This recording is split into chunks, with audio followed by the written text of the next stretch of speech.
আসসালামু আলাইকুম বন্ধুরা। আশা করি সবাই ভালো এবং সুস্থ আছেন আল্লাহ পাকের মেহেরবানিতে। একটা ছোট্ট একটা ভিডিও নিয়ে আপনাদের মাঝে হাজির হয়ে গেলাম। মূলত আমি একটা হাদিস পড়তেছিলাম। হাদিসটা অত্যন্ত গুরুত্বপূর্ণ। তো ভাবলাম যে দিনের খাতিরে হাদিসটা আপনাদের মাঝেও শেয়ার করি। এই হাদিসটা শোনার পরে আসলে দেখবেন যে অন্যরকম একটা ভয় এবং কম্পন কাজ করবে শরীরের মধ্যে। যে আসলে এই হাদিস যেটা আমি এখন আলোচনা করতে যাচ্ছি এটা কতটা গুরুত্বপূর্ণ আমাদের জন্য। এই হাদিসটা হলো হযরত উকবা ইবনে আমের রাদিয়াল্লাহু তাআলা আনহু বর্ণনা করেন যে, আমি আরজ করিলাম, ইয়া রাসূলাল্লাহ সাল্লাল্লাহু আলাইহি সাল্লাম, মুক্তি পাওয়ার রাস্তা কি?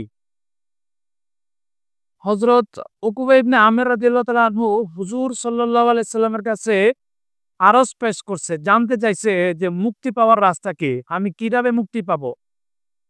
তো আল্লাহ রাসূল সাল্লাল্লাহু আলাইহি সাল্লাম ফরমাইলেন, অর্থাৎ বললেন যে নিজের জিহ্বাকে আয়ত্ত রাখো।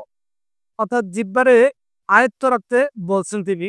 আর নিজের ঘরের মধ্যে থাকো, অনর্থক বাইরের মধ্যে ঘোরাফেরা করিও না। আর নিজের যে গুনাহ আছে এই গুনার উপর ক্রন্দন করিতে থাকো, মানে কান্না করতে থাকো। নিজের যে গুনাহ হইতেছে এই গুনার উপরে কান্না করতে থাকো। হাদিসটা হইল তিরমিজি শরীফের হাদিস। তো এটার ব্যাখ্যাতে এসে বলতেছে যে নিজের জিহ্বাকে আয়ত্ত রাখার অর্থ এই যে উহাকে অন্যায়ভাবে ব্যবহার না করা। অর্থাৎ নিজের যে জিহ্বা আছে, জিহ্বারে অন্যায়ভাবে ব্যবহার না করা।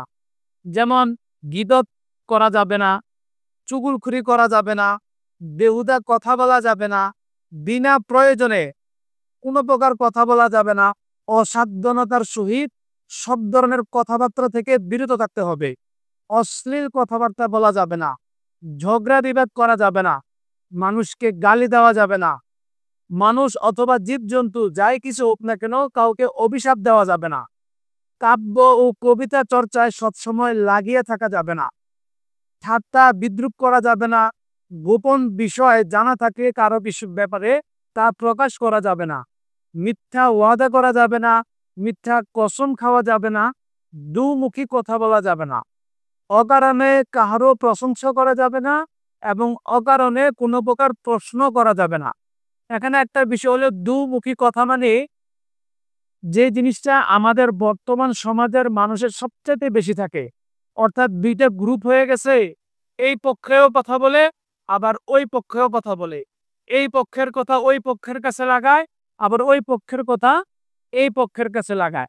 এখন যারা আমার ভিডিওটা দেখবেন, আমি আমার বন্ধুদেরকে বলতে চাই, যেই হাদিস অনুসারে যে জিনিসগুলা বলতে নিষেধ করছে এই জিনিসগুলা আমাদের সমাজে অথবা আমি নিজে অথবা আমরা সবচাইতে বেশি করি।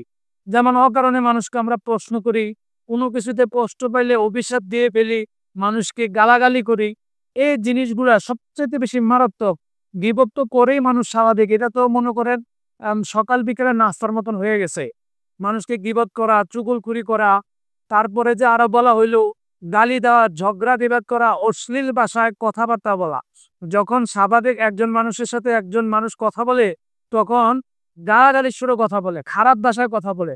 বর্তমান জেনারেশন যারা স্কুল কলেজে পড়ে আমরা দেখি বন্ধু বন্ধু কথা বলে খারাপ ভাষায় কথা বলতেছে, এটা তারা ইজি মনে করে নিতেছে, স্বাভাবিক মনে করে নিতেছে।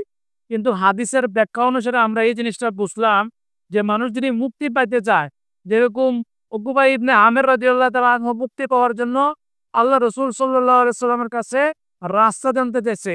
তো উনি এই যে তিনটা রাস্তা বাতাই দিছে, যেটা হলো যে নিজের জিহ্বাকে আয়ত্তে রাখা, ঘরের মধ্যে অবস্থান করা, মানে হয়তো বাইরে প্রয়োজন ছাড়া বাইরে ঘোরাফেরা না করা, আর যে গুনাহ হয়ে গেছে আমার জীবনে সেটার উপরে কান্না করতে থাকা।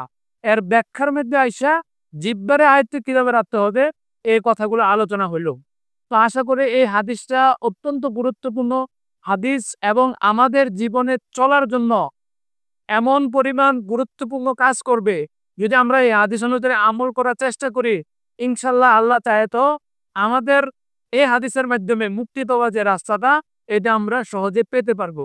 আল্লাহ তাআলা আমাদের সকলকে এই হাদিস অনুযায়ী আমল করার তৌফিক দান করুক, আমিন। তো ভিডিও যদি ভালো লাগে অবশ্যই লাইক কমেন্ট শেয়ার করে দিবেন। সবাই ভালো থাকবেন, সুস্থ থাকবেন। আল্লাহ হাফেজ। আসসালামু আলাইকুম।